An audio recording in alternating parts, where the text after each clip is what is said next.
e toi whaafeina I atu le nei tula le fiafi le mai mo whaafonga mai fo le tātou atunuu I le ala ata le neo le Digital TV ia whaapea fo le tātou le toa le 2AP I le whaapoponga le tātou polo kalame tudu loa e pei ona iei unga o fontanga ka peneta e pei ona masani I aso taitasi I o lo tala no ina I le tūlanga lo iei tā penanga le tātou atunuu I le whaamai lava leo le COVID-19 e usi mai alau whaafonga malau mai moa I le whaatatanuanga la fionga le li palimia ia marito whai a loi po. Ia whaafitai ua tono mai fo ili nei tu la fiafi. O le lava kakalangoa whapeo, le kakalangoa I lalo le polo, po lalo le tali. O mangai huri ngā ngai fo le la. Whalenganga ka kokili e alalai mai I le tātalo nanga wāngai alka maka I rea siva mai o toa. O le whaafisiri mai, o le ae whaongana I a wanoa nei e whai ma whatinoia whatalananga nei o na ele o taumatea le fia silfia fo I le tunu ele tulanga pitolata mai o lo ia I le tātou o tunu I le whaamai le nei o le COVID-19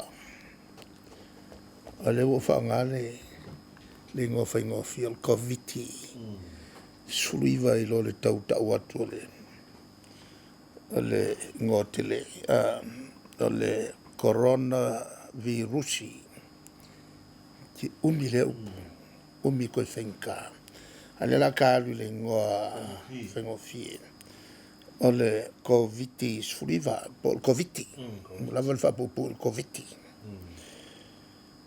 o le tulanga leo ia ile lalolangi le teimile nei ua tau mo le sultasi le tae o nei e se lau wale sultasi iafe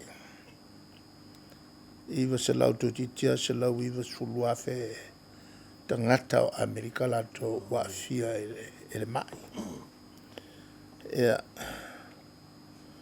o le so maile ma Italia se lau ma le lima afe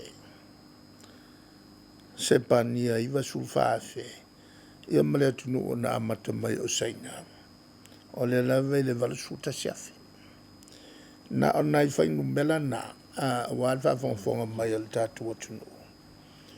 Tau na mawai se marum angal tangata le mawai o le whamai le nei.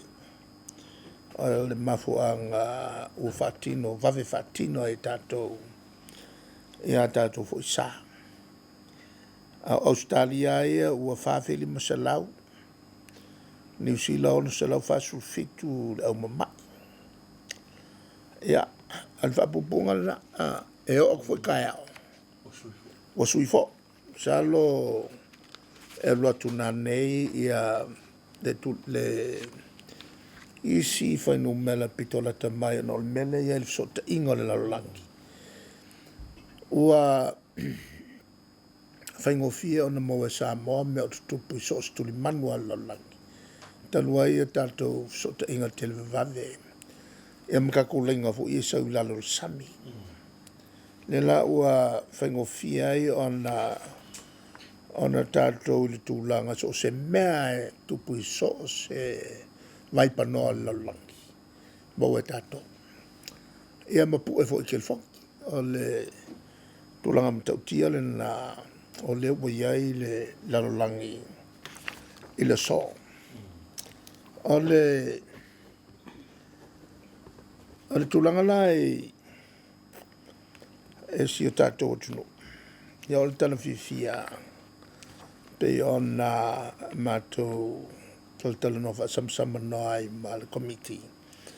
E le lava e le iaia se swinga o lo tu maupea. E le tūlanga ele ia i mai se tangata o ngas. Sa au whaasalau ina atu o le tolu asfulu ia na Avenue Sila mau mai le na o ele mai le ngas ai. Ai sa tātou whaatino ina lava ia suesuenga. Ina ia walava ne i maua tātou il tulimanu.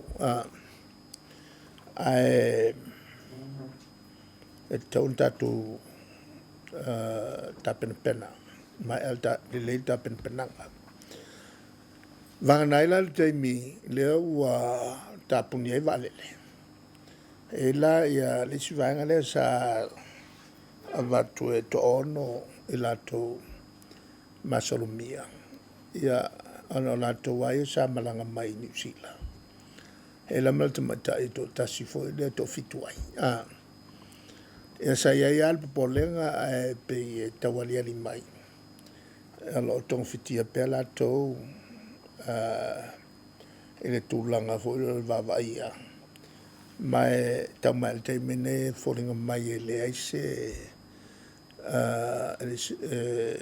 lo nuinga ngase a ele fa e ono le fa polina tato. Ai wo na tu fo la tu toto ma fatal tali mo le avano su e wile suea. Ona lea o kapungi ia whemalanga i no valele. E le ngata le na o lea ele i whanga le wei tātou masini. A iei nai vaenga na le mo mia. Salo le o te mao ona taunu mai le o vaenga ia. O lea e whaifsota inga mo le whalele ina mai o whapitoa. O tōtonga ia mo mia. A lea wei tātou masini. E mwhai ai ona whai suenga. Ia maolo i fo isi masini o lea fo mai. Wae mana tuele o ngatai i le ia suenga. O lea ua o mai na uta ua tuara nafi. O lea ua i timua i sasae. Ia le wha mai le fulu o poa. Lewa la te mai lewa i papone kini. Ia o te silale na le lave lea ya fo e fa fianga i mta so kele ngi mo mea. E sau. O le tulanga la na le o telenga.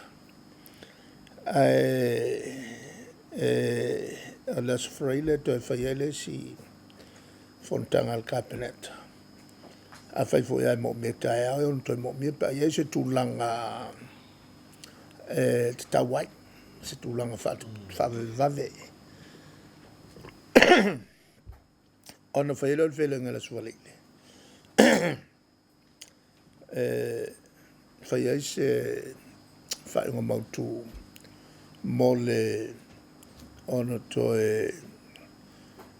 fa wina po le fa muta fo le abo mana o taltala no at fo ia nafi il tulang fa inga tale ona le la tu vanga na malanga mai valele e fa to malale la to sulu faso il sulu il vaso la e la le tu male alena le lope ono tau tele le tulanga la tau ia e se fai unga fai la sofra ile nei no wina ya ngal kapua ya mo sa le tu tau e felo e fai la sofra ile ole tilo le ol cabinet is fuafuanga u fata auto mai mtanga luenga tupe o se tala fa popo tupe fata auto il parmene la stof o la solua il vaso lea e fata no ai foi po ani fuafuanga fuanga onga o le liu el cabinet e fatino fasino tonua i whainga tāia e whawhiangai ma tātou tino il temnei. Ia, ale tulangala na le olo o ngā lue aile ministal tupe ma lantou fo i tanga luanga. E tau au talu mai po ani i vonga o iai. Ia e tau fuafuai se tala whapopo. Pe i wāvo ingo mange wa kipi loko kongi. E wa o le mele na langa mea tātou. E whamai lunga fōa. Ia makako la whonga. E ale me koe la e kirkila kula le mele wa kula i mai lalangi. Ke lea whale kongo.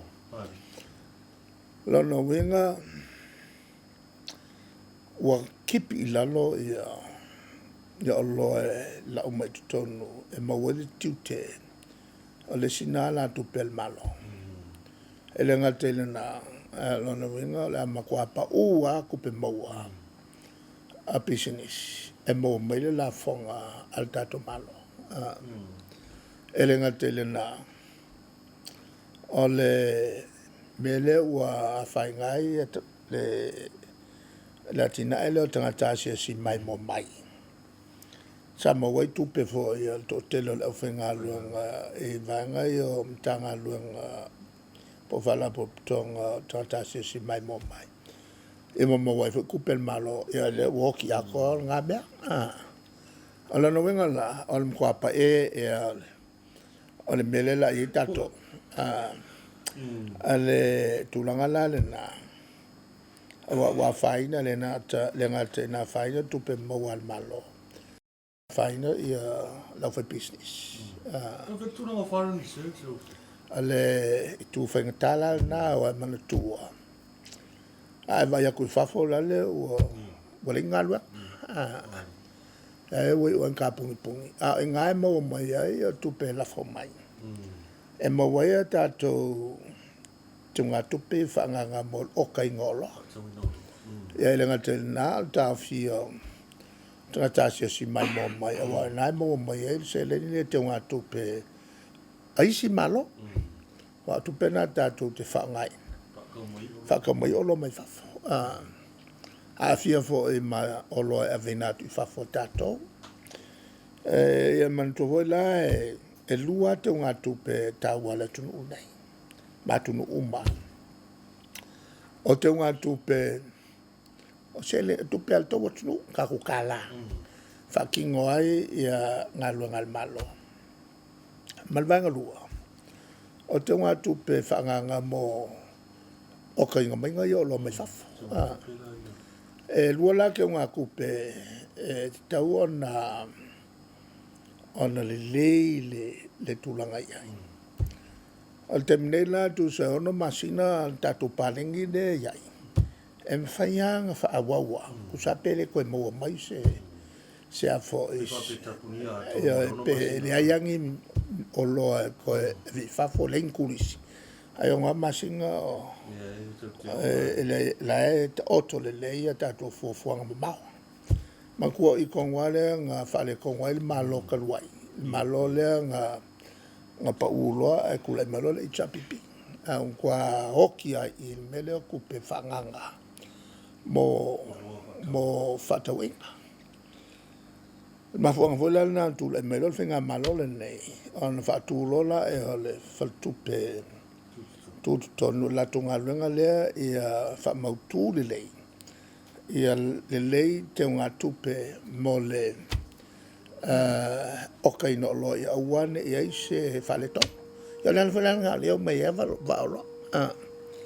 ai ko nga fa fika nga yo nga fa fa nga matato ia le ala ia fai to ai tato fu franga ma le venga na le pa u to awole o le minsta tupe malato tanga ia awa nge fale kongo le e uia o makwa ke lea mele wa whainga fo i tātou te mauainga wa whainga ka mauainga o lola.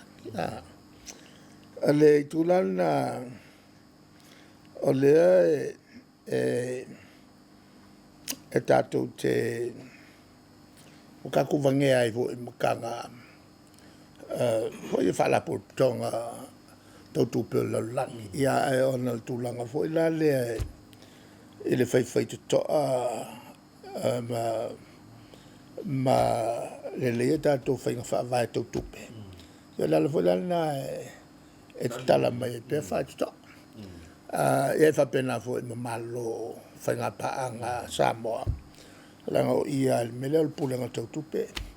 E kusape a le lei au fo fuanga kau kupe. Man whanga iunga le tamauainga. E whaingo fie fo ia upunga i le vam whalapo tonga lalangi ma vama ma isi malo o ele latu te loa. O le whanga te tau latu sele. Ma o le fo i e mai amala to mata i tuina mai e fo e latu tangata su e. E mai e awina mai ma kilo i mea ia e whatino ai. E whatino i latu sele ni fsosani e mai. Le la e avo i mafuai o na fufua fono lea. I le aso whareile. Ia e muli ai fo i matou whelua ai le fiafi ma to ina fo i o whaarulunga e kalesia Cristiano Samoa. Ina i latu si le fia fo i nofo si le fia. Ia tulanga uma o tau mwhai ai lo tātou malo mo le puipuinga. E le ngato le puipuinga ia uanga ia i o mai le ma. Al puipuinga fo i so longa le lei ia tulanga al te mauainga. Le alava le whale kong. Ai o alava me mwhai o tātou maua. Ia wha so le lei ma whatino i le fuafua te tau. O le tulanga lana i leo te lenga. O le fontanga sa whainei. Ia e pe foi ona tau o mai e i ma whalawe mai u ke ale le surma le lima. Ia, o le o te tele le na e le tulanga lea ua iai le lalangi ma Samoa. A o le mea ia tāua. E whalangolanga foi tātou ia New Zealand ma Australia. E le tulanga le nei. E awa o le iai pea o mo meo o siama le al COVID. E New Zealand ma Australia. E le mwhai e na sango le mutato. Pe awa pe to e te tala ia fe malanga ino valele. I tangata e ono mai ai. E whenau whalongo e fo le mengo o second wave. O le second wave lo na winga o le ngaru le so mai ai. E whawhaki mai. E ngo koe la vei pe o le mele la vengi New Zealand. La ua oso le whaama i New Zealand. Ai koe a mai umaloa ia New Zealand ia sa i lalolaki. O leo mai ama la o mai malsia. Ma le la o so maurungai le ngumela New Zealand whapenga fo i la sainga. E ko ke lea ua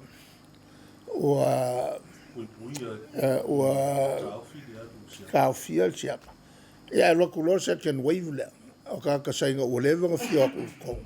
Ia o isi o kwa mawaku. Ia koe oso fo i lunga mala. E le ke ko ke le la langa ua mawal poko masangi il malo sainga il kong fiki al ku SS fo i lele me faya singa malos ke lo la kopula. Na se bu fango vira o fionga fa tala i me o sa fa ru. Ia. Second wave. Se bu fango fi oi. Ia la o fango fia per koe mai. Awa ia manatua. O le tala no. Wa ngia me fa tala no. O le naval tala no ngalato. E kusanga o ya ma le kalango. Ale o no fa lo o kan kala fa lo me asita wa tala no. o se ta wa me le ta tal tal no e le fa nga vo ilangi ngana matua o le e a vo fa nga ngal fengo fi e ana fa nga ngal fengo fi man kwa ka ka ngo ko lua fa sam sam no ke le fa se lau ngo se ngofo e ke le fa nga ngi lau ngo e wala ya la me la fa nga fo le la si dia kules o me fa ni so sa lo fa solo ka la ya o ponga fa a vola el te mi fa nga le me kokia le e vatu ai fa la tele le fa ia malama le lusu ka sa malusu ka se esa ela ngai pa local va nga ngai ris fa nga pa local la so a man ko la on se fu mo ku pa sengel va nga le ya au malale lo la nga ku a pe la ke la ngo is fa ngo fo ele mal mai se a ka mai la ori ele pico ko ke e tona mori ele nga ngana ele nga nga fa nga ka ana ngana fa ngo fie mal mai ele ori la paro per mera le ka usi de toilo fio ngo ya ka ka ngo ngai wa cha u wa le ka kan ngo le ro ka ni ka pu fa ngo fie ye tele na fa nga ina hul ta tel no ai pe ye ni se matua fa tai ono le mal malama ai fo is ele kaka fa me pe wa ki le fu le ma wa la lo le ore upu o de me hol pe wa fa si ma sangia ia ngol mena ta ua no mo mingo lo ma ko ina na ku e foi ko ina na nga pa sa mo le mele nga ka kalongo fa mamla mai le mele o le epidemic male pandemic le ka wala kalongo nga sa ka kalongo yang au ka malo le o la fa li ya se foi pur a o le mai o le kele upu ngai tatu te fa ngai ele ai se upu fa samo ya mo singa fa kai pe da covid ya le se yo fa makala kula le o pe o le ngana ya fa fo mai e fe mai a failo e oso se fa mai kele e a fia yanga ka le kung uya ale upu fa perkangia la il mele epidemic ya la ka mai epidemic ya la na ka ngam hele ma o fe fa ngule so mo ko e ku sale ala lo ku apaka mo lo ku apaka e ka ke li mam la mo ka ku le lang ka fa sa mo ngai o le epidemic epidemic o le epi epidemic a failo a fielo lang ya ko o ngale epidemic lo le epidemic longa winga la o patemi ole sila ole epidemi ka pela ole misela ole epidemi la le misela bala o Samoa e fu ngai se ku ele kikia pe ole epidemi la meranga au ngela en la velo la lang ya ko ole mai la le covid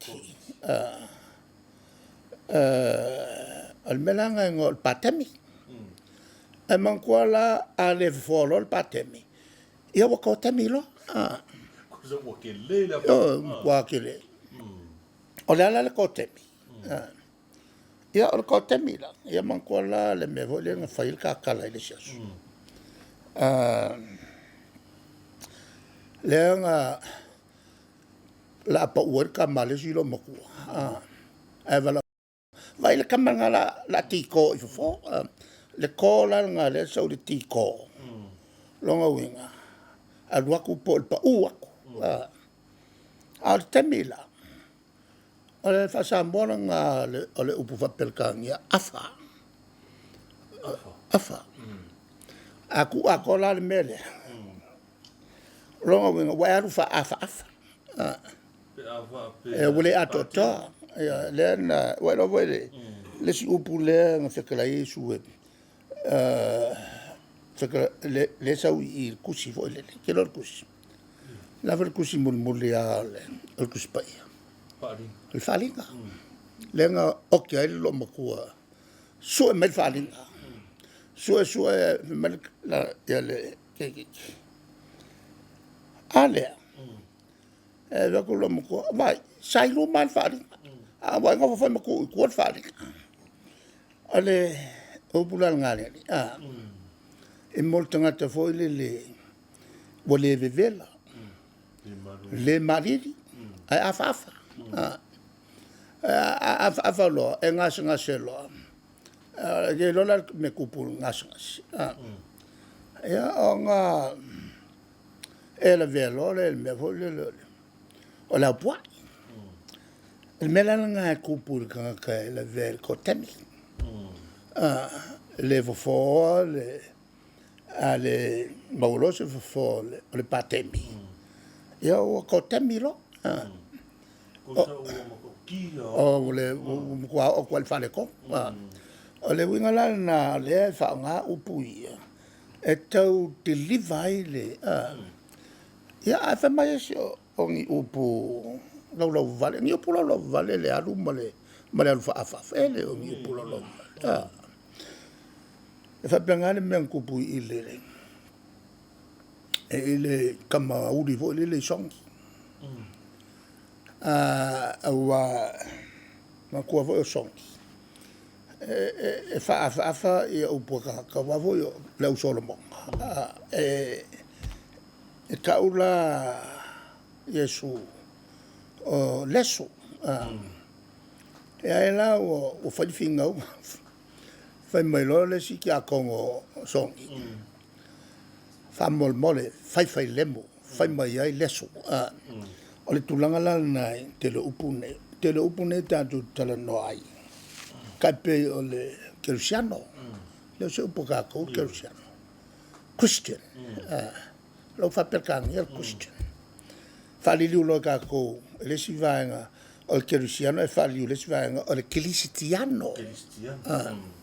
Ese ale qualche le upu e o fo ele upu le o le parlamenti mai le ufa peltani o le parliament la me le utau o le parlamenti o le parlemia prime minister le upu fa pelkang ini ska ko upu fa samo ale la ufa samo inga le upu parlemia e o fo le cabinet e lo se upu fa samo ale ua fa samo le cabinet ua cabinet ele la se me e fa le tonu ngana le ta te fa ngai ngana o so uma ngana fa ngofi wa ka wa ku ya ka ya mala malama le ya ngana ai ke la me o ai mo fa longo ya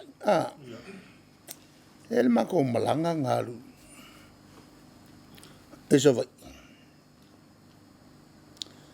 ya la un lol ma foi la yo me fui a wala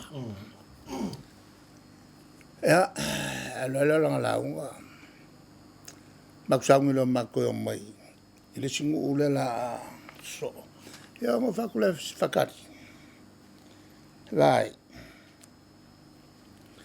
he fa ke fa nga up o le faila unga la ku mai o le upala ave lo ftalinga ha ko fa le upulenga ave o malelenga lo malelenga o le upunga e fa pikoa ave el malikoa por kuianga por kuiakua pe ama pe a o inga se upu ya ka fa se e fai e kula fale e we ke fai ai lo malelenga a o o le whailaunga, o le kula whale. E le o se kula whale vo i le makua o le ngu. Pai awe ki ka alo i upu. O le anga a kako wō. Ai whapea a kala suwai ia whailaunga maula i le malo. Se mkualenga kere se whailaunga. E ke lea me watenga au te matau. Ke makau pea.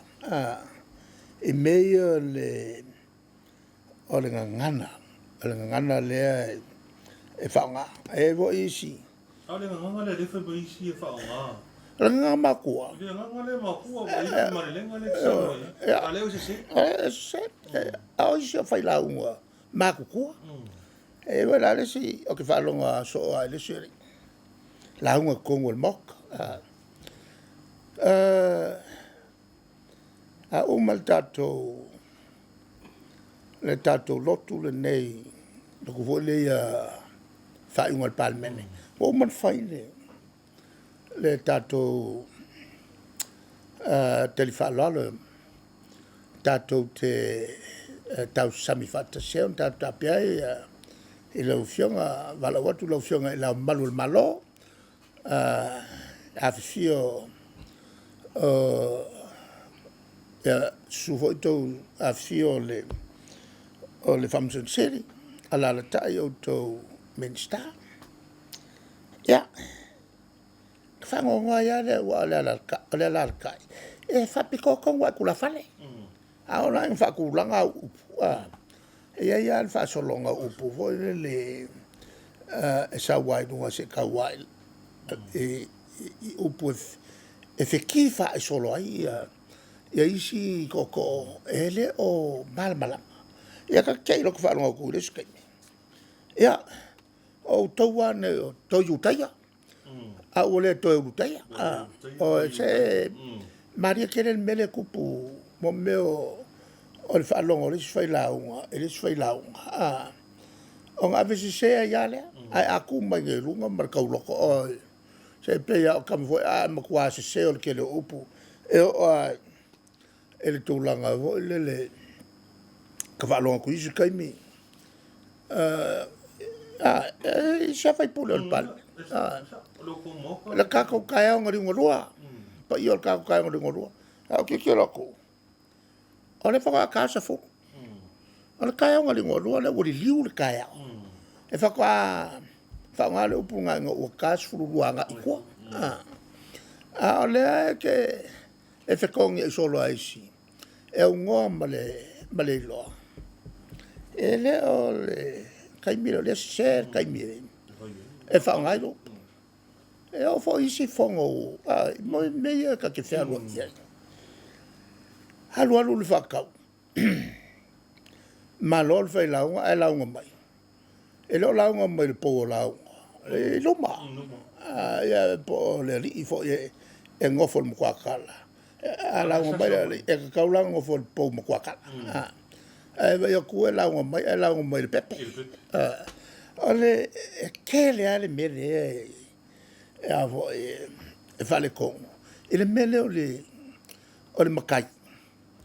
Male maka winga me e o ai mo me o sia mo ko voio. O le tulanga la vai o mene o maliu e ngal kasial ma vai ngal i ma vai fai.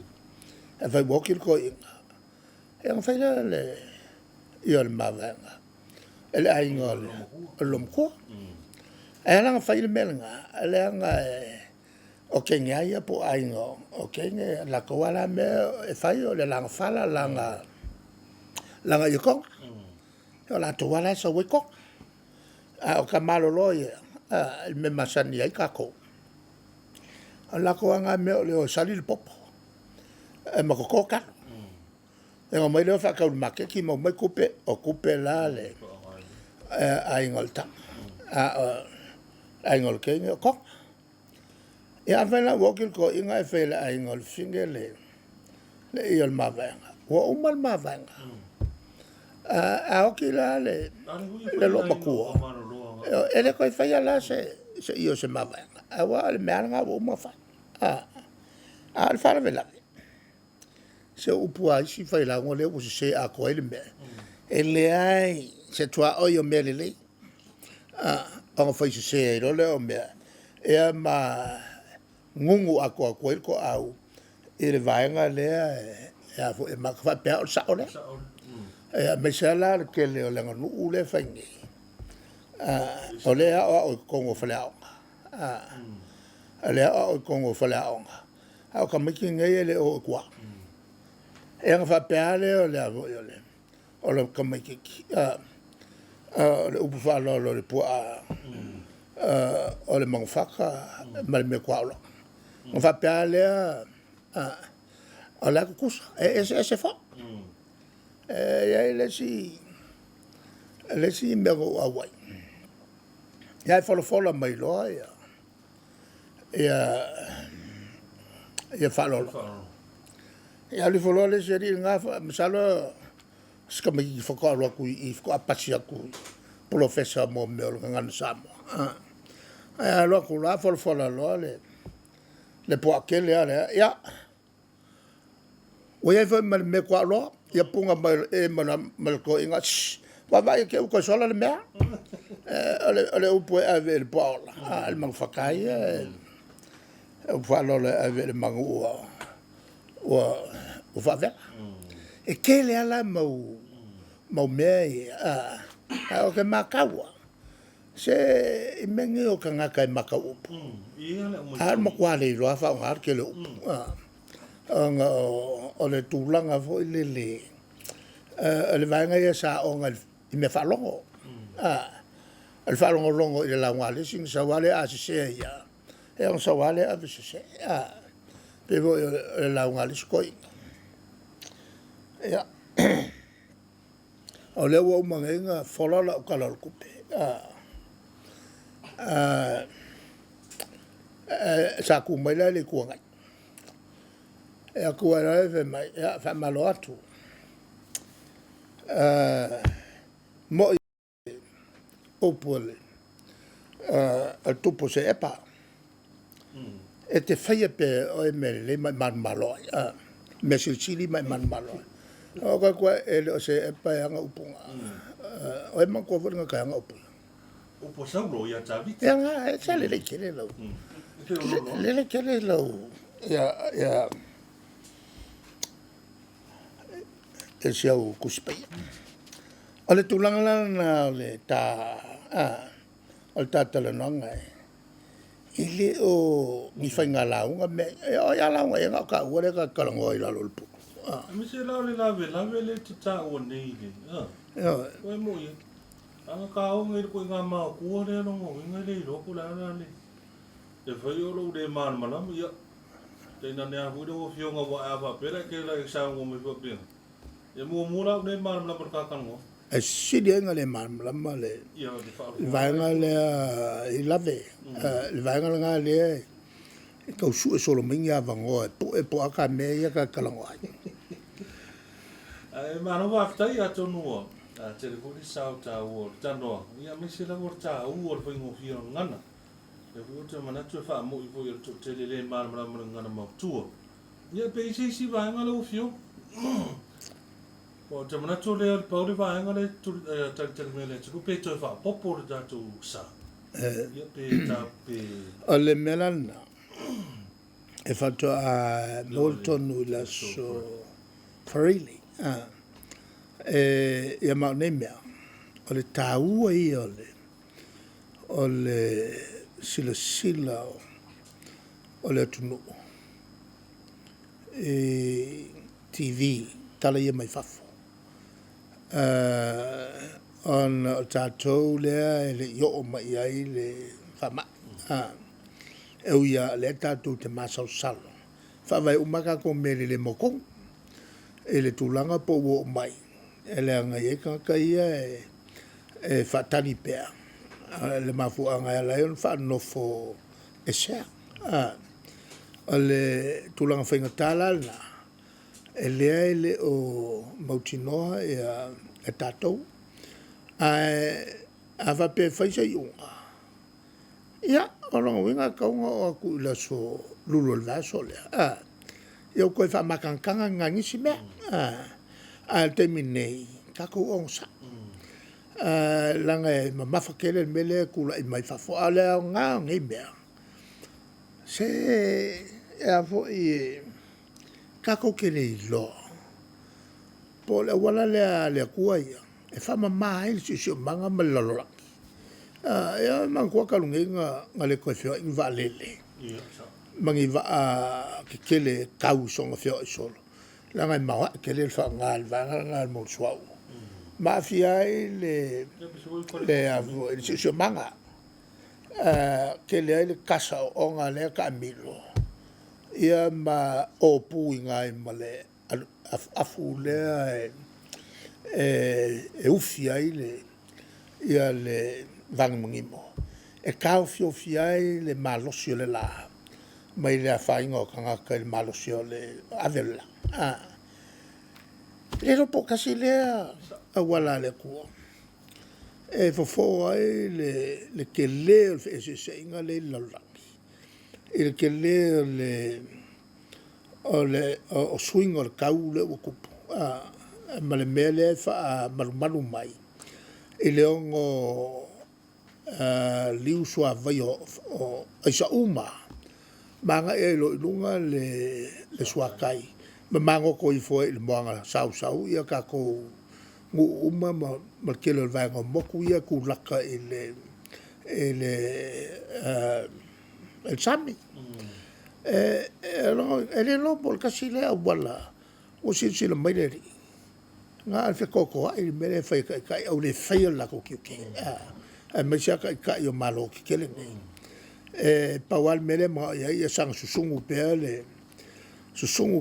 le swau ma ke li a fai ngai le la ma kele ai swing ol kau ngai mo fa nga uma ku ngai ale fo nga fa sa ngai ka ko le ku ele no pole wala le ale a failo o le faia ka yo la langi malo no si faionga failo el fai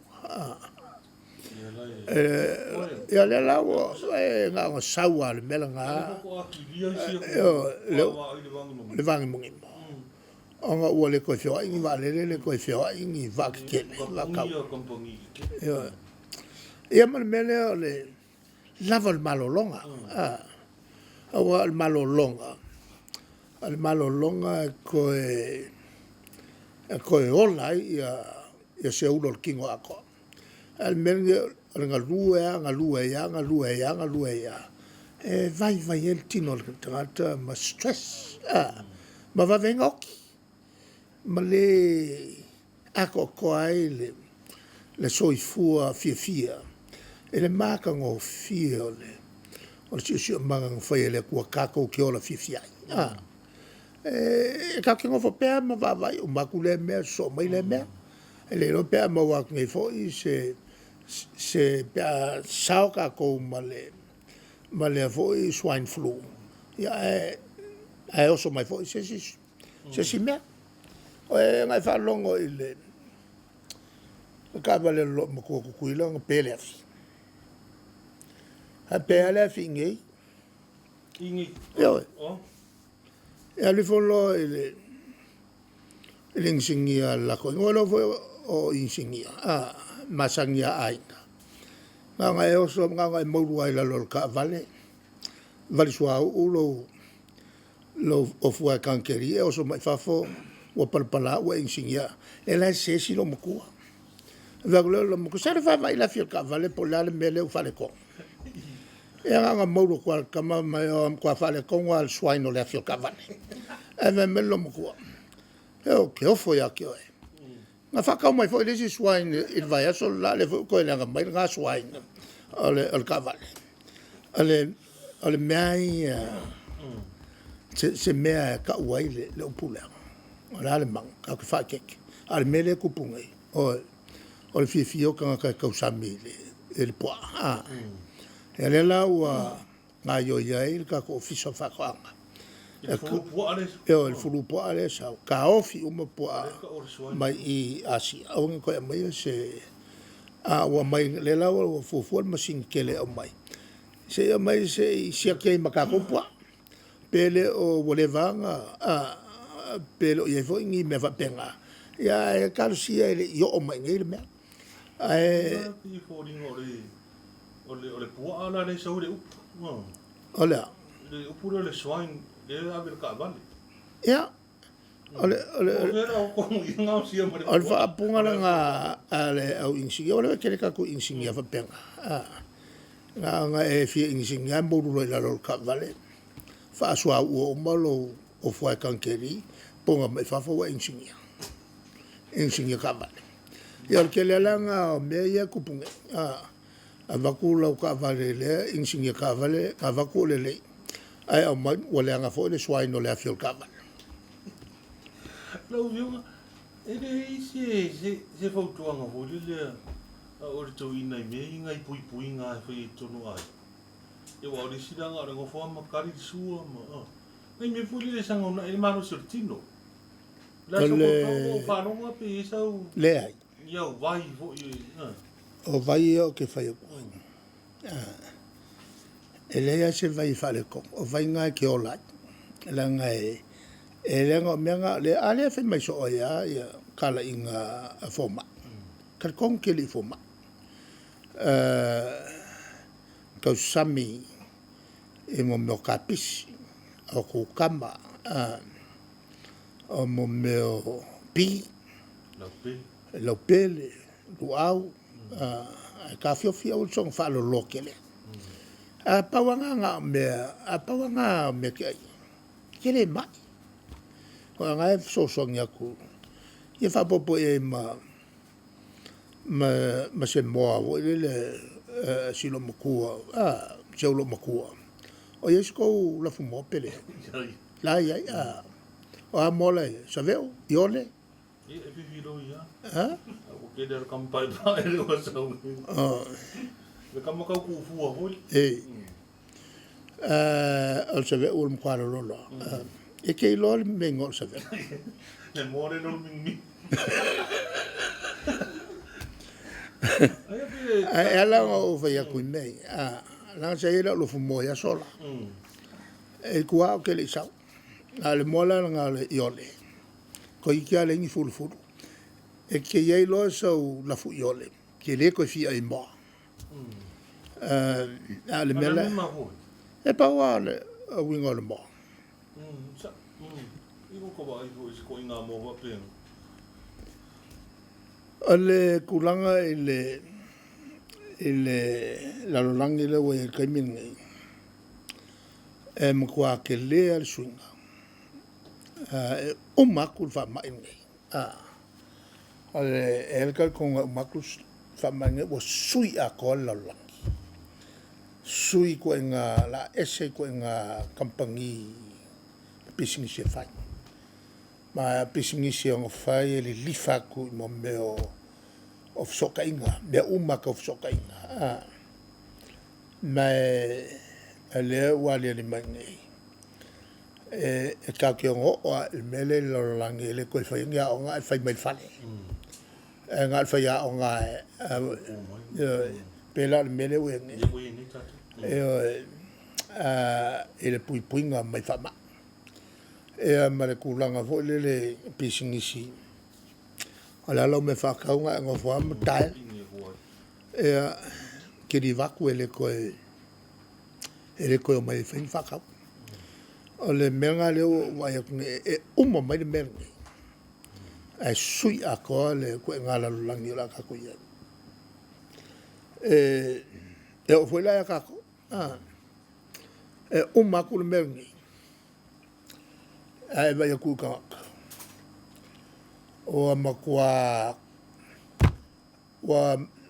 fa ka fa si modi ale umanga le me fulima o la masangi e kupa ala kirenga sikia le kulanga le ko la vengi mai le o ke mga ko fo e suia fo e ma me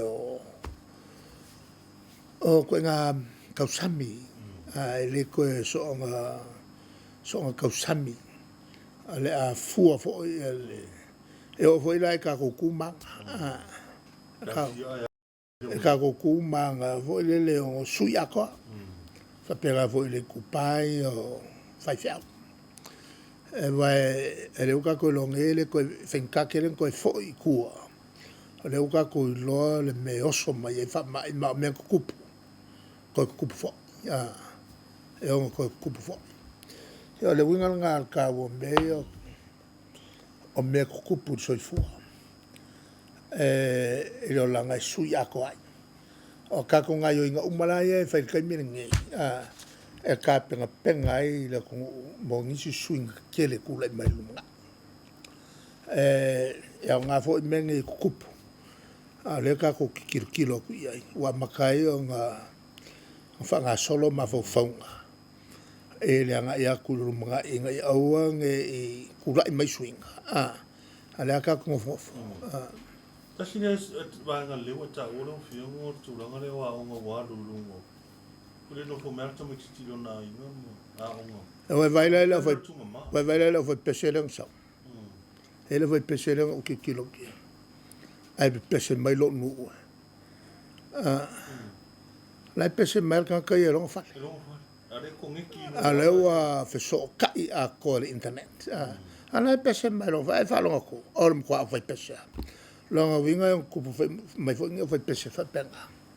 E ko lima le ngai ko lima la New Zealand ko lima la o America Malaysia ko lima la e China ai fai ka ko vanga pese foi ya la foi pese le